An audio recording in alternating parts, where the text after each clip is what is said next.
चलिए प्यारे बच्चों, सर्किल पॉइंट चैनल पर आप सबों का स्वागत है। उम्मीद करते हैं कि आप लोग नया साल में अच्छे से होंगे और नया साल को बेहतरीन तरीके से मनाए होंगे। आज हम लोग 3 जनवरी ध्यान देंगे 3 जनवरी 2023 को आज एक जीके जीएस का टॉपिक लिए भूगोल का टॉपिक, ज्योग्राफी का एक टॉपिक है ज्वार भाटा। ध्यान दीजिएगा, ज्वार भाटा जो कि महासागर की अस्थिर गतियों में से एक गति है। ध्यान देंगे, समुद्र का पानी, महासागर का पानी कभी अस्थिर नहीं रहता, कभी ऊपर उठता है कभी नीचे गिरता है। यही प्रक्रिया आपका क्या कहलाता है? ज्वार भाटा कहलाता है। तो ज्वार भाटा को आज हम लोग देखेंगे। इसमें क्या क्या देखेंगे? अगर ज्वार भाटा को आप पूरा समझना चाहते हैं तो वीडियो को लास्ट तक देखिएगा। ज्वार भाटा की परिभाषा क्या है, ज्वार भाटा का कारण क्या है, ज्वार भाटा कितने प्रकार का होता है और कब कब ज्वार भाटा आता है, पूरे पृथ्वी पर ज्वार भाटा आने का क्या टाइमिंग है और ज्वार भाटा से संबंधित सिद्धांत क्या है, कौन कौन से सिद्धांत इसके द्वारा दिए गए। तो पूरे टॉपिक को आप लोग ध्यान से देखेंगे, शुरू से अंत तक देखेंगे। अगर पूरा वीडियो देखते हैं तो ज्वार भाटा से संबंधित सारे प्रश्न आपके हल हो जाएंगे। तो चलिए बढ़ते हम लोग। पहला आज जो ज्वार भाटा में दिया गया एक परिभाषा लिए है कि ज्वार भाटा कहते क्या है या ज्वार भाटा होता क्या है। तो चंद्रमा एवं सूर्य की आकर्षण शक्ति, ध्यान दीजिएगा, ज्वार भाटा में किसकी आकर्षण शक्ति होगी? चंद्रमा एवं सूर्य की आकर्षण शक्तियों के कारण, ध्यान दीजिएगा, आकर्षण शक्तियों के कारण सागरीय जल के ऊपर उठने तथा नीचे गिरने को ही क्या कहते हैं? ज्वार भाटा कहते हैं। चंद्रमा एवं सूर्य की आकर्षण शक्तियों के कारण, लिखेंगे, चंद्रमा एवं सूर्य की आकर्षण शक्तियों के कारण सागरीय जल के ऊपर उठने तथा नीचे गिरने को ज्वार भाटा कहते हैं। नीचे गिरने को ज्वार भाटा कहते हैं। ज्वार भाटा समुद्र की अस्थिर गतियों में से एक गति है। ज्वार भाटा समुद्र की अस्थिर गतियों में से एक गति है, क्योंकि महासागर और समुद्र का जल कभी स्थिर नहीं रह सकता है। ज्वार देखेंगे, इसी को इंग्लिश में टाइड कहते हैं। ज्वार को क्या कहते हैं? ज्वार भाटा रहेगा तो टाइड्स हो जाएगा, ठीक है ना।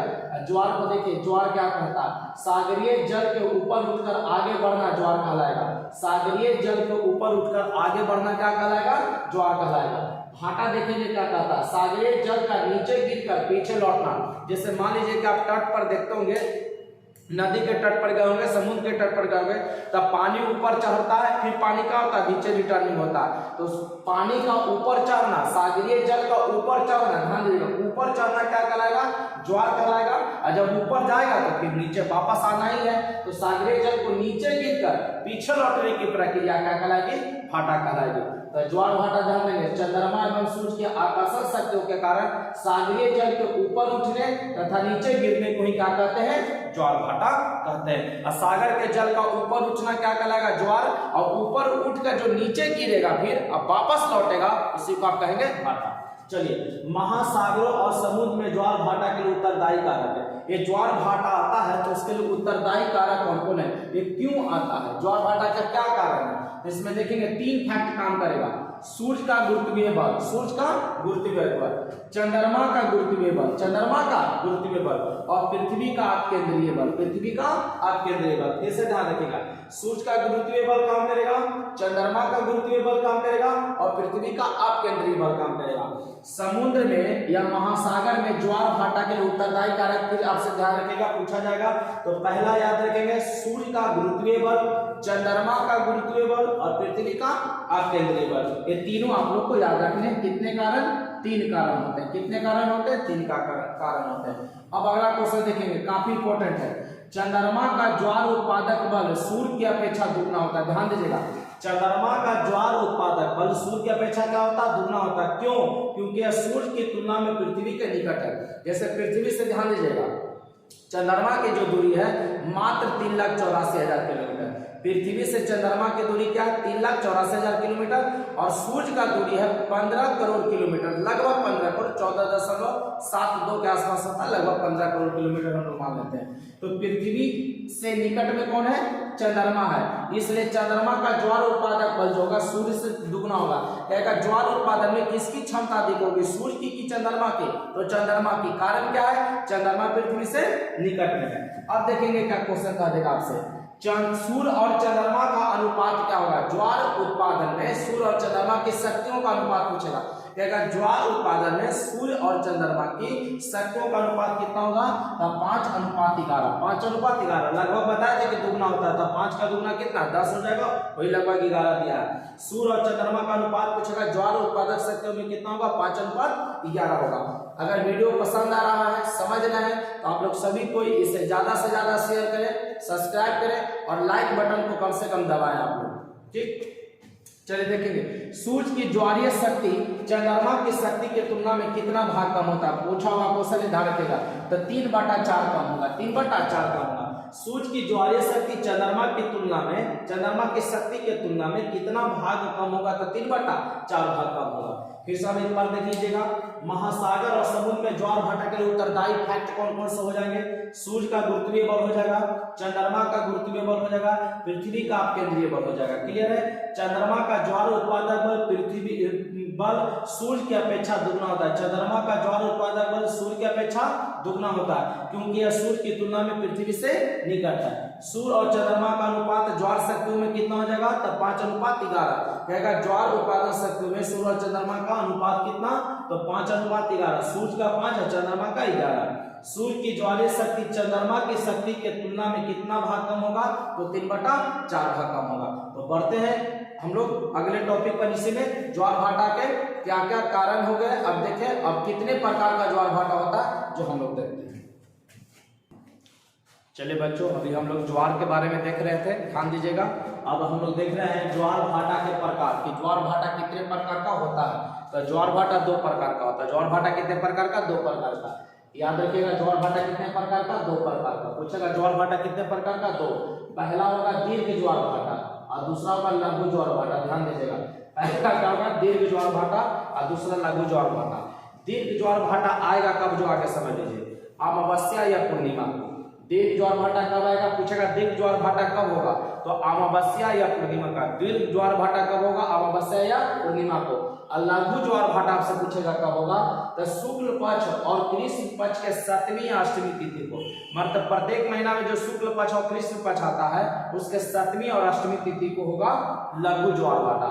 और दीर्घ ज्वार भाटा अमावस्या या पूर्णिमा को। होता क्या है जो ध्यान दीजिए, अमावस्या या पूर्णिमा के दिन आपको पता है, चाहे अमावस्या हो या पूर्णिमा, सूर्य पृथ्वी चंद्रमा एक सीधी रेखा में होते हैं। सूर्य पृथ्वी और चंद्रमा एक सीधी रेखा में होते हैं, जिसके कारण दीर्घ ज्वार भाटा आता है, जहां पर चंद्रमा की आकर्षण शक्ति काफी तेज हो जाती है।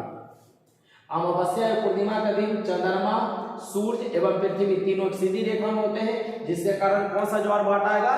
दीर्घ ज्वार भाटा। आप ध्यान दीजिएगा, सूर्य, चंद्रमा और पृथ्वी जब एक सीधी रेखा में होती है तो उसे सीजीगी कहते हैं। नोट करके लिखेंगे, कई बार एग्जाम में पूछा हुआ। सूर्य, चंद्रमा, पृथ्वी जब एक सीधी रेखा में होती है तो उसे क्या कहेंगे? सीजीगी। और ध्यान दीजिएगा, सूर्य ग्रहण जब भी पूछेगा तो अमावस्या का होगा और चंद्र ग्रहण जब भी पूछेगा पूर्णिमा का होगा। फिर से ध्यान रखिएगा, अमावस्या के दिन कौन सी खगोलीय घटना होती है?